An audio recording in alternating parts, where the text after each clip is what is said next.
Everyone, welcome to lecture 28 based on the capacitance. Students, this electrical capacitance or capacity of a conductor is a measure of ability of conductor to store charge on it. It means each and everybody have a ability to store charge. Suppose we consider a spherical body of radius r. Suppose Q charge is given on it. Now, how we can find electric field? We start from the very basic. We can calculate electric field at any point with the help of Gauss law. I'm just reminding you that how we can start it from the very basic, that how we get the result. E dot ds is 1 upon epsilon naught times total charge enclosed. Suppose we have to find field at this point, therefore we construct a Gaussian surface in the form of sphere whose radius is equal to the distance at which we have to calculate the electric field. And as you know that electric field area vector is always radially outward and electric field is also outward, therefore E and ds, they are in the same line. Therefore, angle between E and ds is 0.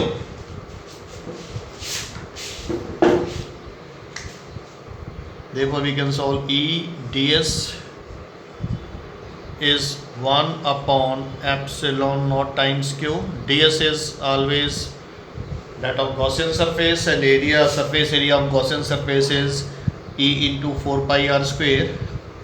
E into, if integrate ds, we get 4 pi r square.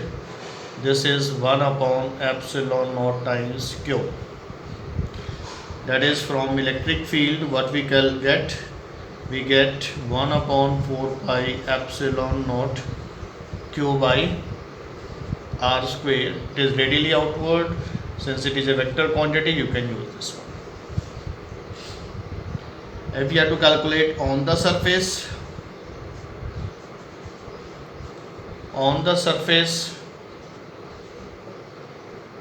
we put small r equals to capital R. Therefore, we get electric field is equal to 1 upon 4 pi epsilon naught q by capital R square, unit vector r. This is the electric field which we get from Gauss law. We have started from very basic point. Now, if we have to find out potential at this point, then how we can proceed? For the potential on the surface, suppose we have to calculate. What is the relation for potential? We have a relation E is equal to minus dV by dr. This is the formula. Or dV is equal to minus E dr. This is the electric field. And for potential, we can integrate this term. Right about this portion. This electric field, equation number 1. This electric field is equation number 1. Now integrating both the sides, what we get? V equals to minus electric field is 1 upon 4 pi epsilon naught q by r square dr. Or V is minus 1 upon, or you can take this outside, q upon 4 pi epsilon naught 1 by r square dr. On solving this, we get minus 1 upon 4 pi epsilon naught q. Integration of 1 by r is minus 1 by r. And finally we get minus minus will become positive, 4 pi epsilon naught q by r. On the surface, small r is equal to capital R, and we get V equals to 1 upon 4 pi epsilon naught q by capital R, equation number 2. Here we get potential. How much potential can be developed on this sphere if charge q is distributed uniformly on the sphere of radius r? This is the formula for electric field. Electric field we have calculated with the help of Gauss law, and potential we have calculated with this help of this relation. Now from equation 2, it is very clear that V is proportional to Q because R is constant, Q charge given to it is constant. Therefore, what we get, V is proportional to Q, or charge distributed is directly proportional to V, or this proportionality sign is removed by a constant C. The C is a constant called as capacitance. The value of the C is given as Q by V. That means lesser the voltage, greater will be the capacitance, or greater the charge, greater will be the capacitance. But one thing which you have to keep in your mind is that with the change of, if we change V or Q, but the capacitance will remain same. That means if we increase the V, its radius will also increase, therefore C will remain same. For a given spherical body, C will remain constant. And its SI unit is farad. Its SI unit is farad. Since farad is a very big unit, therefore generally we use microfarad.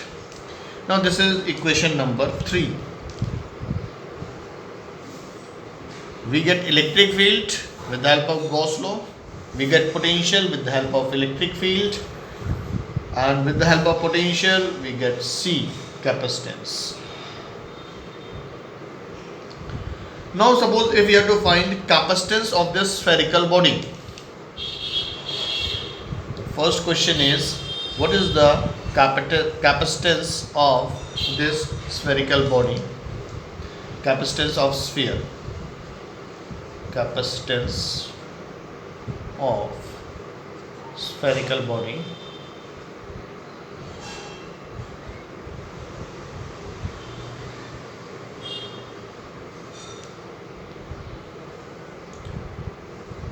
Now for C, we have a formula Q by V, and V we have get from equation number 2.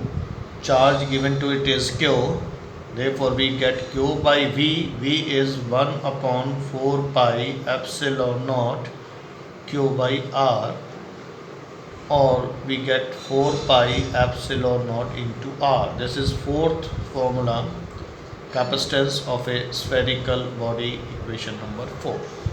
We have 1, 2, we have 3, and this is 4. In this way we can calculate capacitance.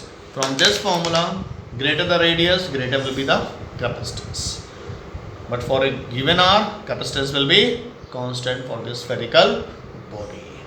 That means all the body have ability to store charge. Here we have considered a particular shape of body, that is the spherical body, and for this spherical body we have calculated the capacitance. So this is the first question. It may be asked that what is capacitance? Find the capacitance of a spherical body. I think there are different types of capacitors. This is one of the capacitor which is used in this is also called as condenser. This is used in the fan. This is the capacitor. We call it as cylindrical capacitor. But there are three types of capacitor. One is spherical capacitor, which we have discussed just now. Second is cylindrical capacitor, and third one is parallel plate capacitor. First one is spherical capacitor.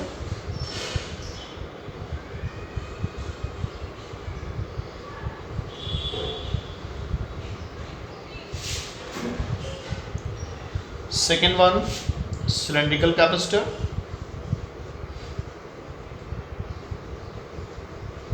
I have shown you just now cylindrical capacitor. And third one is parallel plate capacitor.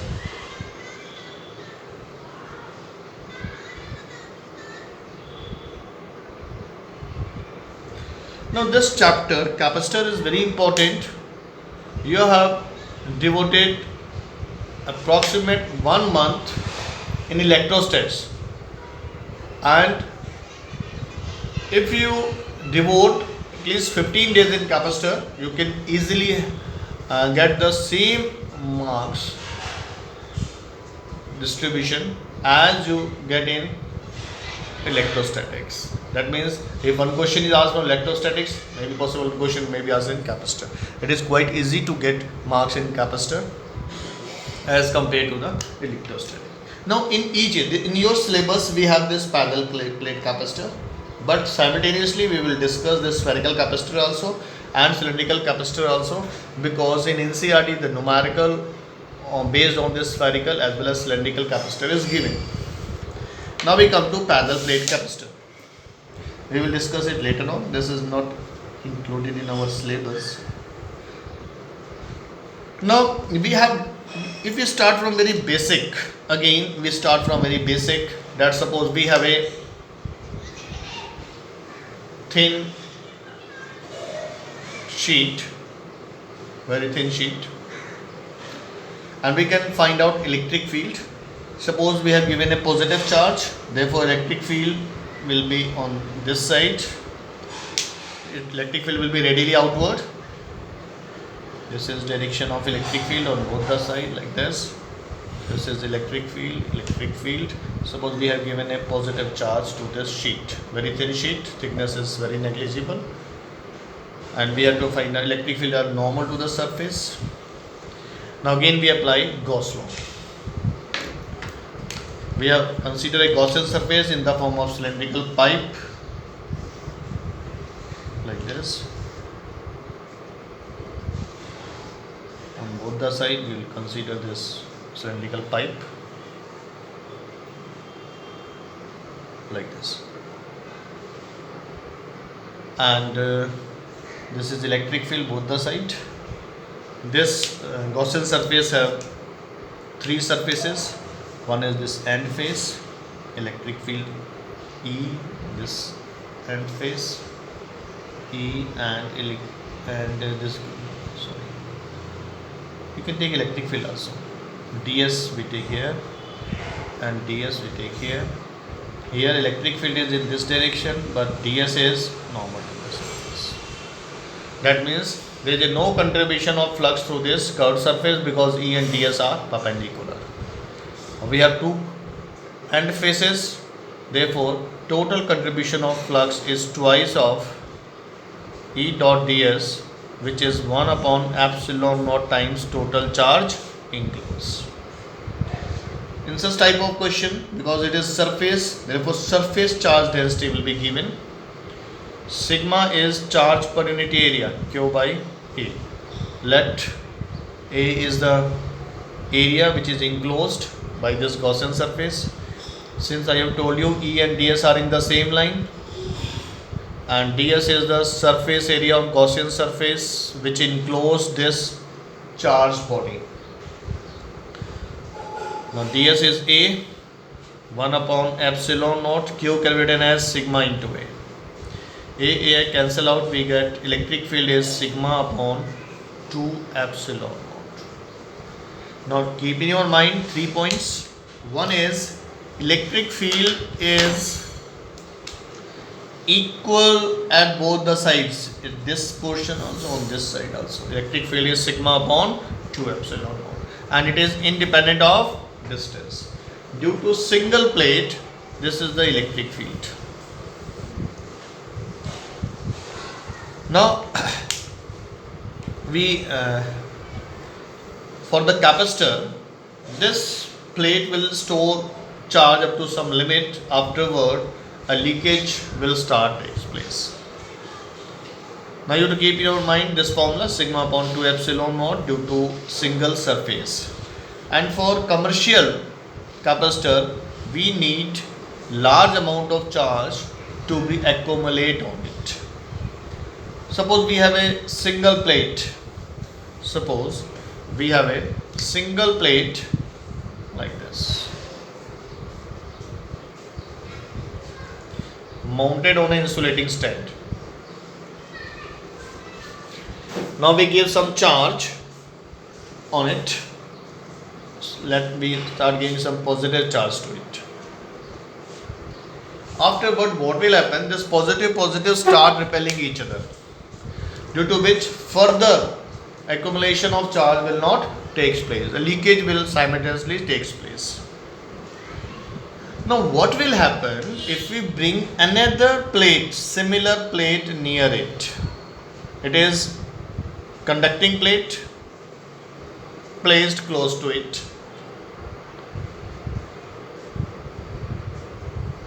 Now this plate is conducting, therefore due to this positive and negative charge appear, due to this positive and negative charge appear, due to this positive and negative charge appear, due to this positive negative charge appear, and equal amount of positive charge created on the other side. Now what will happen if we now give further positive charge here? This is a very important, this is basically the principle of capacitor. You can explain it under the heading principle of capacitor. Or a question may be asked, why two capacitor plates are used? Now if we put positive charge here, what will happen? Now it will be easily accumulated because this negative charge will appear here to attract this positive. This positive will repel as earlier, but due to presence of this negative, this positive now accumulate on it. If we further put positive, a negative appear here which will attract it. Further put positive, negative will appear here, positive, negative will appear here, and similarly here. That means we can accommodate more charge if we place a similar identical plate near it. In next step, what we will do? We will connect it with the earth. Earth is basically neutral, but this is excess of positive charge here. The negative charge from the earth will neutralize this positive charge. Why this negative charge will not neutralize this positive charge? Because this negative charge is bound to this positive charge. Now, in second step, we get two plates like this. One plate, another plate. A negative charge is there is no negative charge, no positive charge on the outer surface. This is positive. All the positive appear here because negative charge appear on this surface. This negative will bound with this positive, and here we have earthed. Here we have grounded insulating stand. Therefore, now we have two plates, and the charge on the inner surface of plate is positive on this one and negative on this one. The positive charge on its outer is transferred to the earth. The negative charge on there will be no negative charge because we are putting positive charge, excess of positive charge on this one. In this way, we can say that when we place another identical negative plate, the charge accumulation, storage of charge on the previous plate or on both the plates increases. And also you can explain it with the formula C. Since we have a formula C is equal to Q by V. If we put a negative plate near it, what will happen? The potential decreases. Due to negative plate, potential decreases. And when V decreases, capacity will increase. That means we can store more charge. So 2 points you have to keep in your mind, that this plate, the charge resided on the inner surface of the plate, there is no charge on the outer surface. This is the principle of parallel plate capacitor. Thank you. Now we will discuss in next lecture.